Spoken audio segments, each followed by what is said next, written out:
മുൻ പ്രധാനമന്ത്രി അടൽ ബിഹാരി വാജ്പേയിയെക്കുറിച്ച് ഗംഭീര പ്രസംഗം നടത്തിയ തിരുവനന്തപുരം സ്വദേശിനി. വാജ്പേയിയുടെ 101ാം ജന്മദിനത്തോടനുബന്ധിച്ച് പാർലമെന്റിൽ നടന്ന പരിപാടിയിലായിരുന്നു പ്രസംഗം. 22-കാരി ശ്രേയയുടെ പ്രസംഗം സമൂഹ മാധ്യമങ്ങളിൽ തരംഗമാകുകയാണ്. On the sacred birth anniversary of Atal Bihari Vajpayee, or Atalji, we gather beneath this solemn dignity of the Samvidhan Sadan. We must ask ourselves, who was Atalji?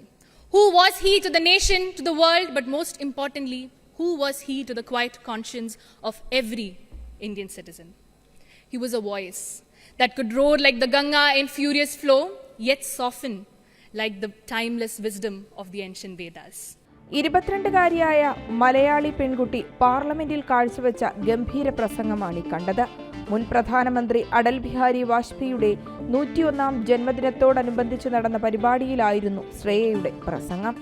He was a poet that shaped verses with the tenderness of a dreamer, and he was also a statesman who shouldered the dreams and fate of a billion souls with unyielding resolve. He was no ordinary leader. He was the quintessential Bharatiya. In an era of fractured politics, he gave every region, every language, every aspiration a seat at Delhi's table. And his vision was very deep. He wanted to connect the soul of Bharat with the sinews of India. He shattered the isolation of our villages through the Pradhan Mantri Gram Sadak Yojana. And he helped unlock their potential. This was not just infrastructure, it was integration. തനിക്ക് ലഭിച്ച അസുലഭ മുഹൂർത്തത്തെക്കുറിച്ച് ശ്രേയയ്ക്ക് പറയാനുള്ളത് ഇതാണ്. Definitely കുറേ oration, especially Atal Bihari വാജ്പേയിയുടെ തന്നെ style of speaking വളരെ inspirational ആയിരുന്നു. പിന്നെ ഡെഫിനറ്റ്ലി സ്മൃതി ഇറാനി. പിന്നെ എനിക്ക് തോന്നുന്നു എന്നെ ഏറ്റവും അധികം ഇൻസ്പയർ ചെയ്യുന്നതും സപ്പോർട്ട് ചെയ്യുന്നതും എൻ്റെ മെൻറ്ററായിട്ടുള്ള ഗോകുൽ IAS ആണ്. അപ്പം അങ്ങനെ കുറേ അധികം ഇൻസ്പയർ ചെയ്ത ആൾക്കാരുണ്ട്. കോള് വന്നപ്പോൾ ഞാൻ വളരെയധികം ഹാപ്പി ആയിരുന്നു. എനിക്ക് തോന്നുന്നു 2025 ഞാൻ എൻ്റെ എന്താ പറയുക മോസ്റ്റ് മെമ്മറബിൾ മൊമെൻറ്റ് ഡെഫിനറ്റ്ലി ഈ ഒരു ഇവൻറ്റ് തന്നെ ആയിരിക്കും. അപ്പോൾ വളരെയധികം സന്തോഷം.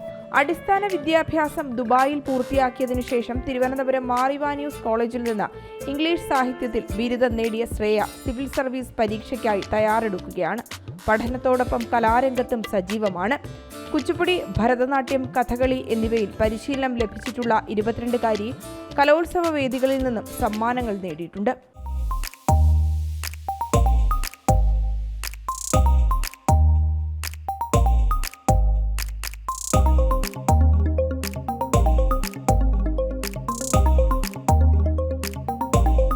പാർലമെന്റിലെ 3 മിനിറ്റ് ദൈർഘ്യമുള്ള ശ്രേയയുടെ പ്രസംഗം സമൂഹ മാധ്യമങ്ങളിലും തരംഗമാവുകയാണ്. ജനം, തിരുവനന്തപുരം.